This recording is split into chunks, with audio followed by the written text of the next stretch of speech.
What would you think if I told you that the woman he cannot stop dreaming of is the very one his ego told him to run from? She is not the woman who waits by the phone, nor the one who softens herself to be chosen. She is not the woman who blinks first, who apologizes for her intensity, who makes herself small so he can feel large. No, she is the shadow woman. She is the mirror of every repressed desire, every unresolved trauma, every craving buried beneath his polished armor of logic and control.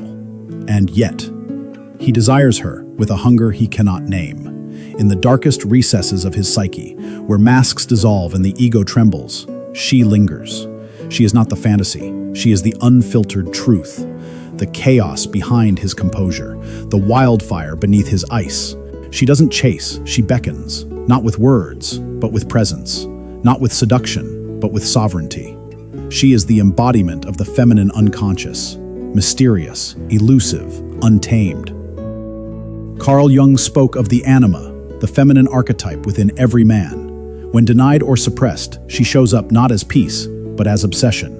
And when projected onto a living woman, especially one who has done her shadow work, she appears larger than life, dangerous, magnetic, terrifying. And so, he desires her, because within her he senses his own unhealed soul, and he fears her, because loving her would mean facing the demons he's avoided all his life. She does not beg for understanding. She is not here to explain her silence or soothe his insecurities. Her presence alone demands depth, and the shallow cannot swim where she walks. This is why he tries to control her, why he mocks her depth, why he pushes her away while secretly watching her every move. He cannot own her, and that terrifies his ego, but he cannot forget her, and that awakens his soul. She may not be conventionally beautiful, but her eyes hold lifetimes. Her voice is laced with ancient softness. Her laugh echoes with both sorrow and starlight. She makes no sense to the rational mind, only to the soul gasping for something real. Men who have not yet met themselves will call her too much, too intense, too mysterious, too deep, but it is not her depth they fear. It is their own inability to meet it. She is the one he remembers in quiet moments, when the world falls silent and the masks come off, when he lies beside someone else and feels a strange emptiness in his chest, when a scent, a song, a phrase sends him spiraling into a memory that isn't even clear, just haunting. Because she is not just a woman, she is a symbol, a psychic event. You see, the shadow woman is forged in fire. She's been abandoned, betrayed, silenced. She has spent years clawing through her own darkness, meeting every fractured part of herself in the mirror and saying, "You are welcome here." She has touched the grief that most run from. She has burned illusions to the ground, and in that sacred destruction, she found herself. She does not demand love. She radiates it. She does not manipulate desire. She embodies it. She does not chase approval, because she has already chosen herself. And that is why he desires her more than anyone he's ever known, because she has tasted her own soul, and he has only danced around the edges of his. He doesn't know how to hold her, so he tries to tame her, to label her, to put her in a box and close the lid. But boxes are for things that no longer breathe, and she is very much alive.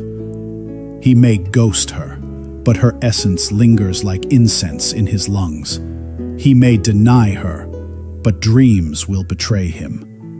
He may chase safer women, but none will ignite his unconscious like she did.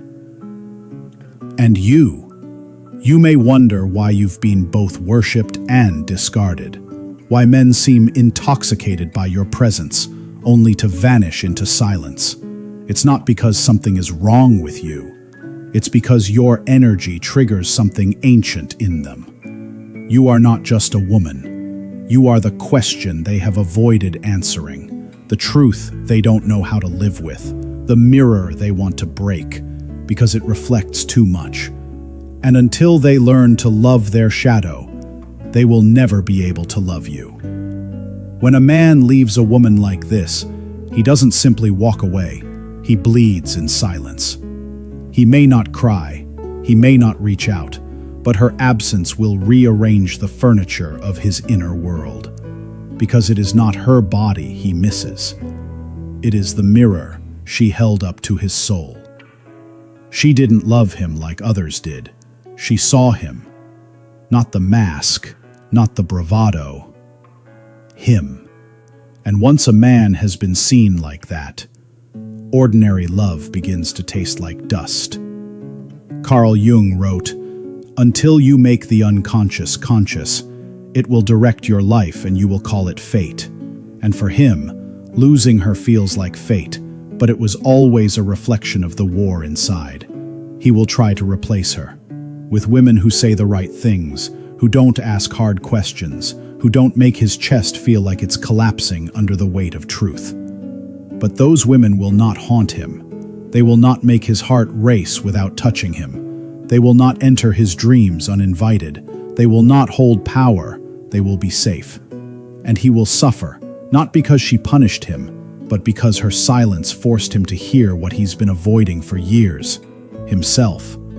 The shadow woman is not here to hurt him. She is here to awaken him. But awakening is painful. It shatters the identity he's built. It exposes the boy beneath the man. And not every man is ready to meet the boy he abandoned. So, if you are this woman, if you have been called too intense, too wise, too mysterious, understand, you are not too much. You do not trade your mystique for temporary warmth. You were not born to be digestible. You were born to transform. Let him miss you. Let him wonder. Let your silence teach him what your words never could. And when he finally begins the journey inward, when he faces his shadow and calls it by name, when he learns that love is not possession but presence, then, and only then, he may be able to stand before you, not as a boy seeking approval, but as a man who has met his own soul. Until then, remain untamed, remain sacred, remain you.